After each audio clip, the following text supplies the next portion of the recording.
The 4th of July in Tucson, Arizona, usually meant cold beers, smoky barbecue, and the crackle of fireworks. But that morning, it wasn't the sky that was set to explode, it was my life. My name is Dumas. I'm 44 years old, a motorcycle mechanic by trade. My shop sits on the edge of town, and I'd always thought it was enough. A good day's work, a home-cooked meal, and my girl, Stacey, waiting for me at the end of the day. At least, that's how it used to be. I was in the middle of replacing a clutch cable when my phone rang. It was Max, Stacey's boy. He was a good kid, or so I thought. He'd been staying at my place since he was 12, looking up to me like a father. Or so I believed. "Aaron," he said, his voice a mix of smug and shaky. "Just wanted to give you a heads up." I paused, a wrench in my hand, my knuckles smudged with grease. "What's going on, Max?" "It's over," he said, like it was nothing. "Mom's with Elliot now. Moved in with him this morning. She said she's done playing house with a broke mechanic." I tightened my grip on the wrench. My mind went blank for a second. "Elliot? That guy from the dealership? Your mom's been seeing him." "Yeah," he said, like it was the most normal thing in the world. "He's a real man. Not like you. He makes real money. Mom says she needs someone who can take care of her." I could almost hear the smirk in his voice. My jaw tensed, but I forced myself to stay calm. "Max, listen to me. I've been there for you. For both of you." He snorted. "Come on, Aaron. You're not even family. You're just some guy fixing bikes for beer money." I closed my eyes, felt the air leave my lungs. "What about you?" I asked quietly. "I taught you how to ride, how to fix your first car, how to be a man." "That was nice," he said, almost like a taunt. "But it doesn't matter. Mom's happy now. Elliot's the real deal. He's got the house, the pool, everything." I took a deep breath. "So that's it. You're kicking me out of my own house." "Oh, we already changed the locks," he said. "Mom thought it'd be easier that way. You know, clean break and all." There was a pause, like he was waiting for me to yell or beg. But I didn't. "Anything else?" I asked, my voice flat. He let out a low laugh. "Yeah, don't bother coming around tonight. We're having a barbecue. Elliot's friends, you know? Real men. Guys who don't spend their lives covered in oil." I could feel my pulse in my temples. My heart thudded slow and heavy. "All right, Max," I said. "Thanks for the update." "Whatever," he said. "Good luck, old man." The call ended. For a long moment, I just stood there in the quiet of the shop, the air thick with the smell of gasoline and sweat. I looked around at the motorcycles lined up, their chrome gleaming in the sunlight. My hands were steady, even though my heart was thumping like a drum. I reached under the workbench and pulled out an old phone, sleek, black, and rarely used. I dialed a number I hadn't called in years. A man's voice answered on the second ring. "Mr. Dumas," he said smoothly. "How can I help you?" I stared at the Harley in front of me, the reflection of my face in its polished gas tank. "It's time," I said. "Elliot Grayson. I want everything frozen. His assets, his accounts, anything tied to my company." "Understood, sir," the man said without missing a beat. "And the boy?" I felt my throat tighten. "Max. The kid who'd called me dad for years." I took a slow breath. "Leave him alone," I said. "For now." "Very well," the voice said. "I'll start the process immediately." I ended the call and tucked the phone back under the workbench. For a moment, I stood there, feeling the weight of the past few years settle on my shoulders. They thought I was just a mechanic, a man with dirty hands and an empty bank account. They didn't know the truth. I owned the dealership empire that paid Elliot's salary, the houses he showed off like trophies. I'd let them believe I was nothing more than grease and wrenches. Let them laugh at me, underestimate me. That was my mistake. Now I was done playing the fool. I was done being the guy they could use and throw away. I grabbed the wrench and tightened the last bolt on the Harley's clutch. The bike was ready to roar back to life. And so was I. The sun was setting over Tucson by the time I pulled into the underground parking garage of the Dumas Motor Group headquarters. 30 floors of glass and steel, shining like a beacon against the desert sky. I took the private elevator straight up, my reflection staring back at me in the polished chrome walls. I stepped into the executive suite, the scent of leather and old wood hitting me like a memory. Leah Hart, my chief operating officer, was already waiting. She rose from her chair, her dark hair pulled back in a neat ponytail. She didn't smile, and I didn't expect her to. "Mr. Dumas," she said, her voice crisp. "I have the files you requested."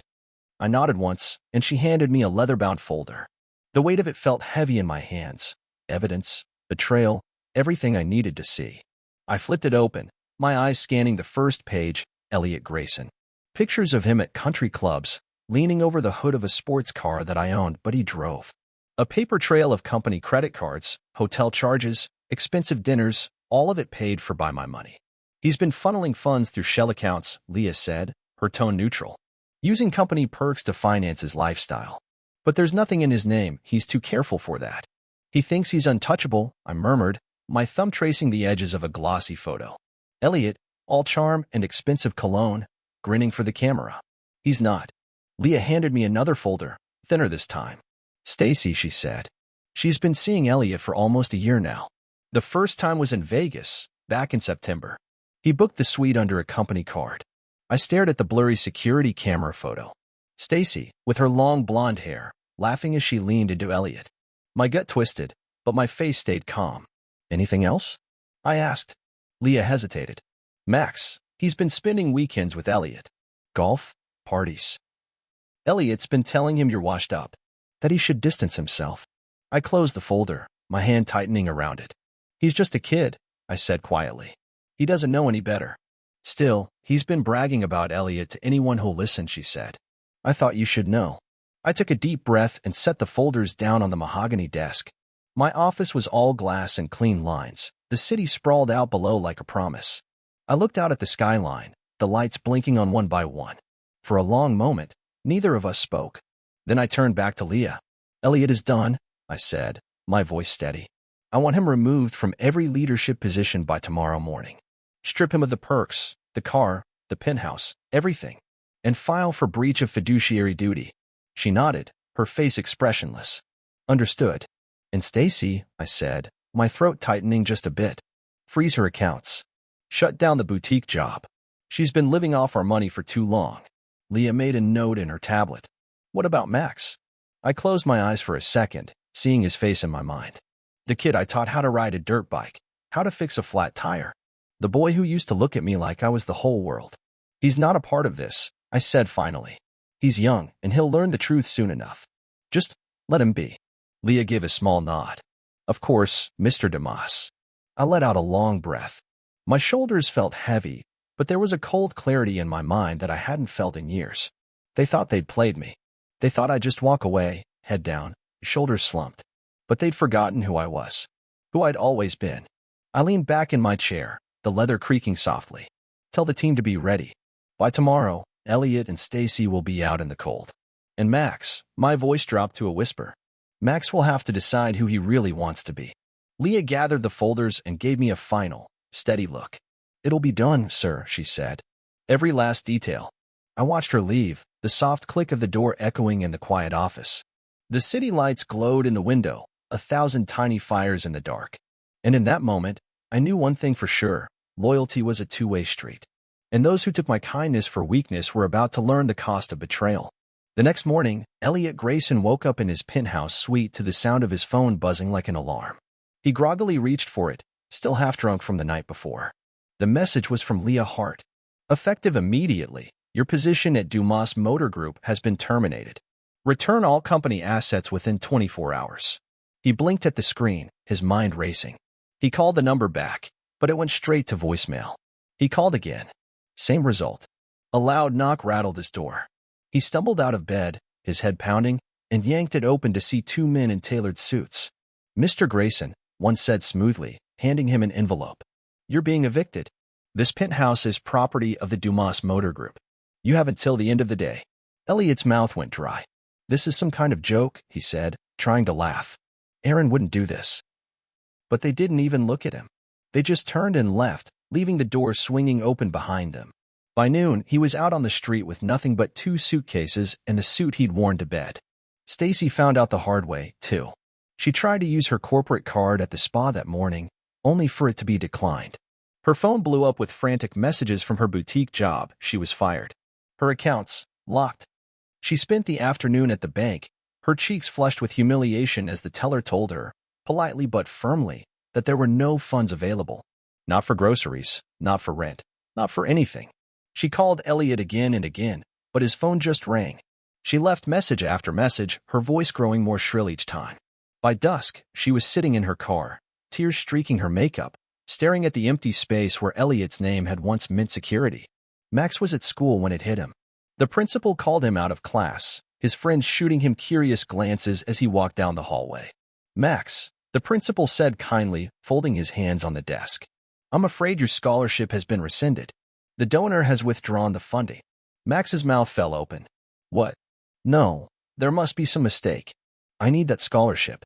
I can't." "I'm sorry, Max," the principal said gently. "It's final." Max stumbled out of the office, his thoughts a jumbled mess. He pulled out his phone, tried to call me Aaron, but stopped himself. His hands were shaking. By the time the final bell rang, he was standing outside, alone, staring at the spot where my old pickup used to wait for him after school. He realized, in that moment, that everything he had was tied to me. Every ride, every meal, every bit of his future. He realized how little Elliot had really given him. How much of what he took for granted came from the man he'd laughed at just days ago. That night, the three of them ended up at Elliot's now empty apartment, the furniture already claimed by the property manager. Stacey sat on the bare floor, hugging her knees to her chest. Elliot paced back and forth, his face red, phone pressed to his ear, trying to reach me, to demand an explanation, to beg. Max sat in the corner, silent, his eyes wide and hollow. The kid who'd always thought he was above it all. The kid who used to ride on the back of my bike, arms wrapped tight around my waist. Finally, Elliot threw his phone across the room with a roar. "He did this," he spat. "Aaron did this to us. He's nothing but a bitter old man." But Stacey didn't answer.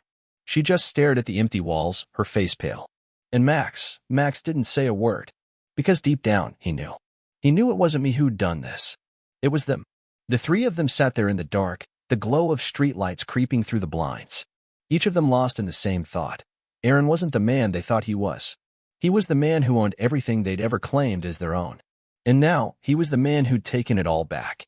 That evening, I heard the knock at my old house, the house they'd locked me out of. I wasn't surprised. I'd been waiting for them to come crawling back. When I opened the door, there they were, Stacey, Max, and Elliot, standing on the porch with the weight of the world in their eyes. Stacey's makeup was smudged, her hair a mess. Max had his hands stuffed in his pockets, looking like he'd aged a year in a day. Elliot, in his rumpled suit, looked like he'd swallowed every bit of his pride just to stand there.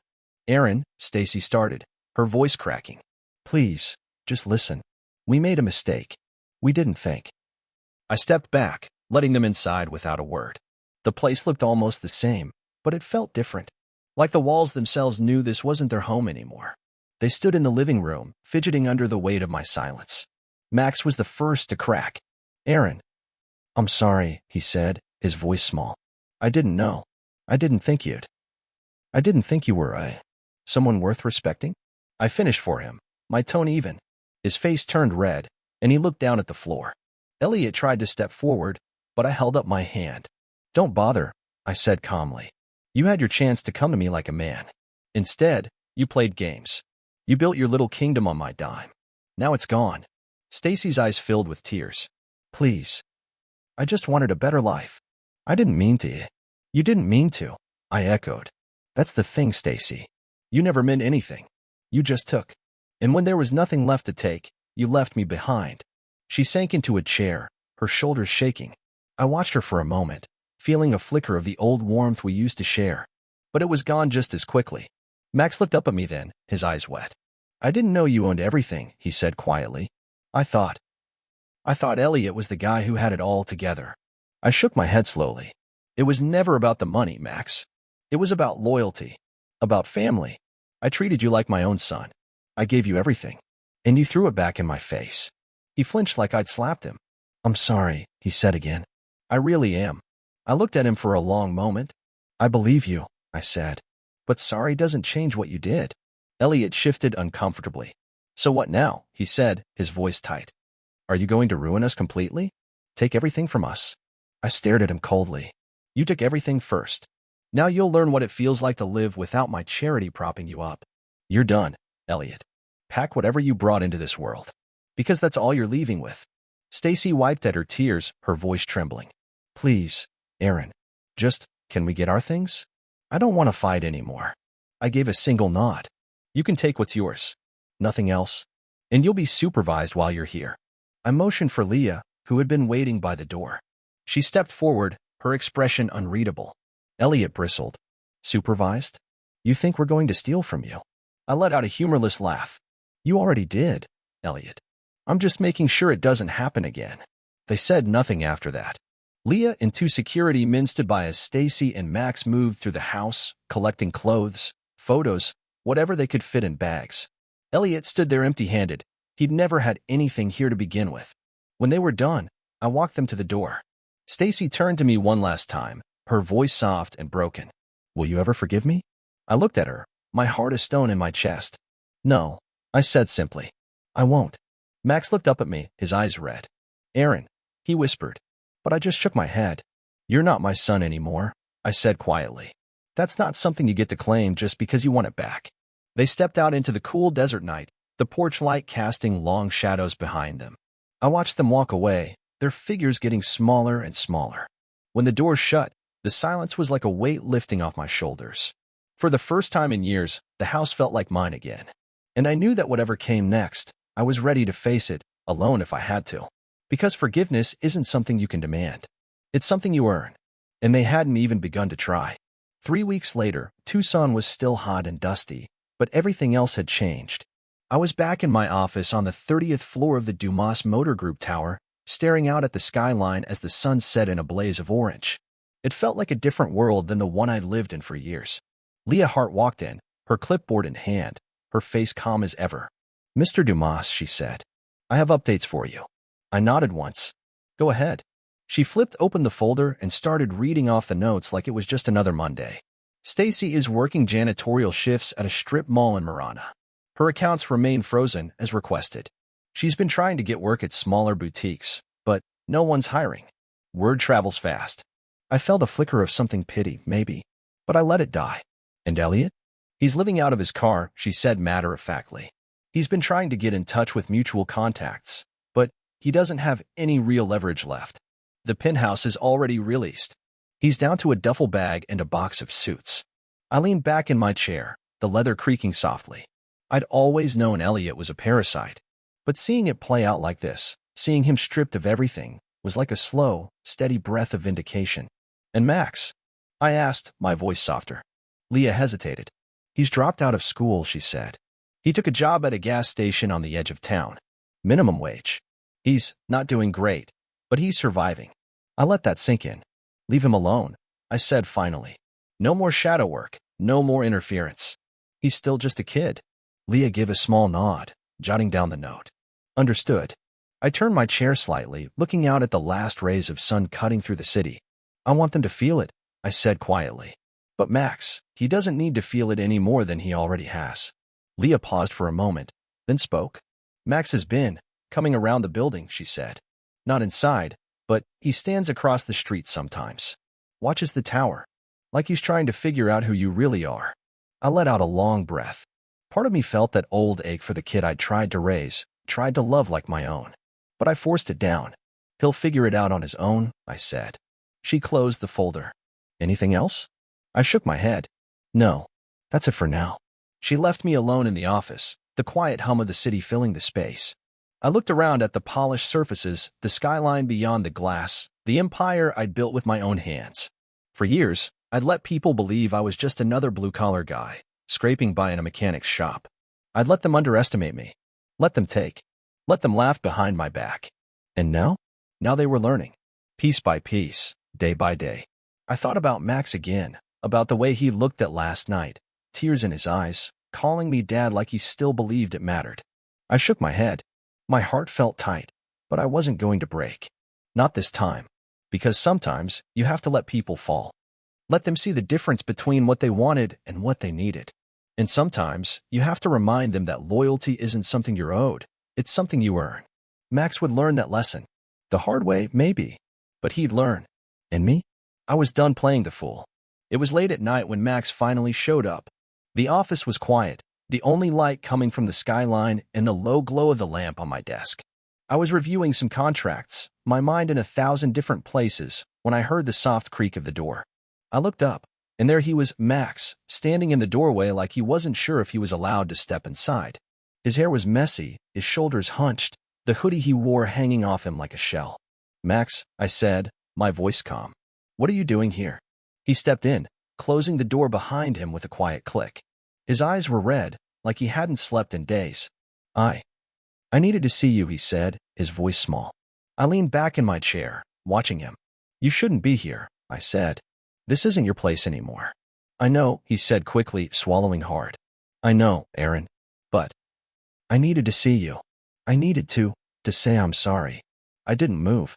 You already said that, I told him. The night you came to the house. He flinched like I'd hit him. I know, he said again, his voice shaking. But I didn't understand. I thought you were just angry. That you were trying to scare us. He took a breath, his hands trembling at his sides. But now I see it. I see everything. Elliot was using us. Mom was lying to herself. And me. I was stupid. I thought I knew everything. But I didn't know anything. I watched him for a moment, my heart heavy in my chest. He was still just a kid, no matter how hard he tried to pretend otherwise. He took another step forward, his voice breaking. I don't want your money. I don't want any of it. I just want you to know I'm sorry. I messed up. I know that. He looked at me then, his eyes desperate. Please, just give me one more chance. Just one. I'll prove it. I'll be better. I stood slowly, the leather chair groaning behind me. I walked around the desk, stopping a few feet away from him. You think it's that simple? I asked softly. You think you can just say you're sorry, and everything goes back to the way it was? He swallowed hard, his eyes glistening. No, I know it's not. I know I can't fix it all overnight. But I'll do whatever it takes, Aaron. Just, please. I let the silence hang between us, the only sound the quiet hum of the city outside. Loyalty, I said finally. It's not a word you throw around when it's convenient. It's something you prove. Over and over. You don't get to call me Dad just because it feels good. That's a title you earn. His face fell, tears starting to spill over. I know, he whispered. I know. I reached out, resting a hand on his shoulder. I'm not your father, Max, I said, my voice low and steady. Not anymore. That bridge, it's burned. He sobbed once, his shoulders shaking. I deserve that. But, I continued, my voice softening just a bit, you're not the same boy who laughed at me in that phone call. I see that. You're trying to stand on your own 2 feet now. He looked up at me, his lip trembling. I am, he said. I swear. I'm working. I'm trying. I let out a long breath, the weight of it all pressing against my ribs. Good, I said. Because that's what you have to do now. No more second chances from me. No more safety nets. You have to figure out who you really are without me. He nodded, wiping at his face. I will, he said. I promise. I turned and walked back to my desk, picking up the contract I'd been reading. Go home, Max, I said quietly. You have your own life to build now. He stood there for a moment longer, then turned and walked out of the office, the door clicking shut behind him. For a while, I just stood there, staring at the door he'd walked through. Part of me ached to run after him, to tell him it was all right, that he was still my boy, that I forgave him. But I didn't. Because forgiveness isn't something you give away like spare change. It's something you hold close, something you weigh carefully. Max would have to earn it, the same way I'd earned everything I had. And for the first time, I believed he might. A month later, I heard about Stacey through a mutual friend. She'd started attending a group therapy session for economically displaced women in a church basement just off Speedway. It was a far cry from the boutique shops and fancy luncheons she used to fill her days with. I didn't go to see her. I didn't want to. But part of me couldn't help picturing her there. The perfect makeup gone, her voice no longer sweet and coaxing, just another woman trying to figure out how it all went so wrong. She admitted it herself, apparently told the group she'd been living a lie, seduced by the idea of luxury, of ease. She said she'd clung to Elliot because he made her feel like she was worth something. But now she saw the truth. There were no more illusions, no more perfect images to hide behind. I wondered what she told them about me, if she even said my name. If she admitted how she'd laughed behind my back while I paid for everything. How she'd let Max treat me like a nobody because it was easier than facing her own mistakes. I didn't care, really. Not anymore. Back in my office, Leah updated me like she was reading from a script. Stacey's applying for minimum wage jobs, she said. No one's hiring. Elliot is bankrupt. And Max, he's holding steady at the gas station. He's even picked up some extra shifts. I nodded. And he's staying out of trouble? She paused for a moment. He's quiet. Keeps his head down. Doesn't cause any waves. I let that settle in my chest for a moment. Good, I said finally. He needs to figure out who he is now without me. Leah studied my face, then nodded. Understood, sir. As she left, I leaned back in my chair and closed my eyes. The old ache was still there, deep in my gut, a reminder of how badly I'd wanted to build a life with him. How I'd thought, for a while, that love was enough to bridge every gap. But love, I realized, is only as strong as the respect it's built on. And they had never really respected me. Not Stacey. Not Elliot. And not even Max, in those final moments before everything crumbled. I thought about my own father, the way he'd left when I was just a kid. How he taught me that a man's worth was measured by how many people needed him, not by how many people stood by him when he had nothing left to give. I'd spent my whole life trying to be the man my father wasn't. And maybe, in the end, I'd been too generous for too long. Too willing to believe that if I just kept giving, they'd finally see me for who I really was. But now I saw the truth, and it didn't hurt like it used to. It just felt quiet. Like the world had shifted under my feet, and I'd finally found something solid to stand on.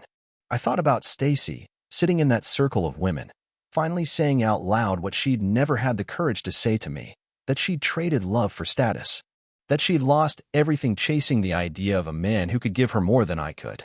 I didn't hate her for it, but I didn't pity her, either. Some lessons can't be taught, they have to be lived. I picked up a pen, tapping it against the edge of my desk. I wasn't going to check in on her. I wasn't going to reach out. This was her path to walk, and she would have to do it without me, because there was no grace left for the guilty, only the weight of the choices they'd made. And as for me, I was finally learning how to stand tall in the ruins of the life they'd tried to take from me, and I was ready to build something new, something stronger than before. 2 years passed. The world kept turning, the seasons shifted like they always had, but everything felt different. I'd settled into a rhythm at the Dumas Motor Group tower, contracts, numbers, late nights alone with the city skyline. The ache I'd carried in my chest for so long was finally starting to fade. Then one morning, Leah walked into my office with a thin envelope in her hand. She held it like it was something delicate. "It's from Max," she said quietly. Hand-delivered. I took it, my hand steady, but my heart pounding in my chest. I slid it open and pulled out a single sheet of lined paper. The handwriting was messy, but familiar. I started to read. "Aaron, I know I don't have the right to ask for anything. I know what I did, how I hurt you, how I laughed at you when you were the one keeping me alive. I'm not asking for forgiveness. I just wanted to say thank you. These past 2 years have been hard. I've worked jobs I never thought I'd take, and I've had to face the truth about who I was, who I thought I was. And I know I wouldn't have survived it if you hadn't cut me off. It forced me to grow up. I also wanted you to know that I suspect you're still watching out for me in small ways. The job at the gas station that turned into a steady gig, the landlord who never raised the rent. I know that's you, even if you never admit it. I don't need it anymore. I'm doing this on my own now. I promise you that. I'm not the kid who thought he was better than you. I'm not the boy who laughed at the man who gave him everything. I'm just Max. And I'm going to be someone you can respect again. Thank you, Aaron, for everything. Max." I read it once. Twice. The words dug under my skin in a way I hadn't expected. Leah watched me quietly. "Do you want me to file it?" she asked. I shook my head. "No," I said softly. "I want to keep it." For the rest of the day, I couldn't stop thinking about that letter. The kid who'd once mocked me was now standing on his own 2 feet. He'd become his own man, even if it took losing everything to get there. That night, I sat at my desk long after everyone else had gone home, the glow of the city outside like a heartbeat in the dark. And I wrote back. "Max, I've read your letter more times than I can count. I see you're starting to understand the world the way I learned to see it, that loyalty isn't about money or power, it's about showing up when it matters. I won't lie and say I've forgotten everything. I haven't. The hurt is still there, even if it's not as sharp as it used to be. But what you said, what you're trying to do, it matters. It means something. And maybe that's enough to start again. I'm not offering you a place back in my life. Not yet. That's something you'll have to earn, the same way I had to earn my place in this world. But I'm willing to talk. I'm willing to see who you're becoming. I'll ask Leah to set up a meeting. Just you, me, and Stacey if she wants to come. No promises, no guarantees. Just a chance to start something new. Because you're right, Max. You're not that kid anymore. And I'm not the man you thought you knew, either. We'll see where this goes. But you've taken the first step. And sometimes, that's the hardest part. Aaron. When I finished, I folded the letter carefully and handed it to Leah the next morning. Set up the meeting, I said. I'm ready. She nodded, her eyes soft for the first time in a long while. Of course, sir. As she walked out, I let out a long breath. The city looked the same as it always had, but everything else was shifting. For the first time in years, I felt something close to hope. Not for what we'd had before, it was gone. But maybe, just maybe, for something new. And maybe that was enough. For now. A week later, we met in a neutral office, a small conference room on the ground floor of one of the older Dumas Motor Group buildings. It was a safe place, no memories clinging to the walls, no ghosts in the corners. Just a fresh start. I arrived early, sitting at the head of the table, the weight of everything that had come before settling on my shoulders. I wore a simple button-down shirt, no suit, no tie, just me. The man they'd underestimated, the man they'd learned not to. Max came in first.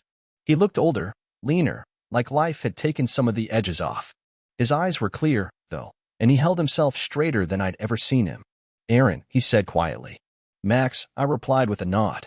He sat down across from me, folding his hands together like he was holding himself together. A few minutes later, Stacey walked in. She looked tired, older than she should have, but there was something new in her eyes, too. A quiet acceptance, maybe. Or just the weight of finally facing the consequences. She sat beside Max, and for a long moment, none of us spoke. The silence wasn't comfortable, but it wasn't angry, either. Just real. I wanted to say thank you, Max said, his voice low. For meeting us. I know you didn't have to. I nodded slowly. You're right, I said. I didn't have to. But I wanted to. Stacey cleared her throat, her voice hesitant. Aaron, I know I can't expect you to forgive me. I know I don't deserve it. But I want you to know, I'm not that woman anymore. I've been working, cleaning offices, doing whatever I can. I'm not asking for anything from you. Just wanted you to hear that. I studied her face, the lines around her eyes, the way her hands shook just a little. I hear it, I said softly. And I believe it. Max took a breath, his voice shaking. I don't know if I'll ever make up for what I said, for how I treated you. But I'm trying, Aaron. I really am. I looked at him for a long moment. I see that, I said finally. And I respect it. That's more than I can say for a lot of people I've known. He let out a shaky breath, like he'd been holding it in since he walked through the door. I leaned forward slightly, my elbows on the table. Here's what I'm willing to do, I said. Max, there's a small apartment in a building I own. Nothing fancy, but it's yours if you want it. I'll cover a few months of rent to get you on your feet. After that, it's up to you. You'll have to earn it. Every day. His eyes widened, tears welling up. Thank you, he whispered. I swear I won't waste it. I turned to Stacey. And you, I have a job for you, if you're willing to take it. One of my dealerships needs someone reliable. It's not glamorous. It's not easy. But it's a start. You'll have to prove yourself. Day by day. She nodded quickly, her eyes shining. I will, she said, her voice breaking. I promise. I leaned back in my chair, the weight of the moment pressing against my ribs. I'm not offering you love, I said quietly. I'm not offering you forgiveness. That has to be earned, too. But I'm offering you a chance. A clean slate. What you do with it, that's up to you. They both nodded, and for the first time, I saw something real in their eyes, something that looked like hope. Max spoke up again, his voice trembling but steady. What about us? He asked. What happens now? I thought about that for a moment, the question bigger than either of us could answer. Then I gave a small shrug, a flicker of a smile at the corner of my mouth. That's up to who you choose to be from here on out, I said. I'll be watching. I'll be hoping. But it's your path to walk now. The room fell quiet, the weight of the past settling into something softer. Something that felt like it might, one day, turn into peace. We stood slowly, each of us taking a deep breath. Stacey offered a tentative smile, and I nodded. Max reached out like he wanted to shake my hand, then pulled back at the last second. I understood. Some bridges are too raw to cross in a single step. They turned and walked out of the room together, side by side. I watched them go, my chest tight, but lighter than it had been in years.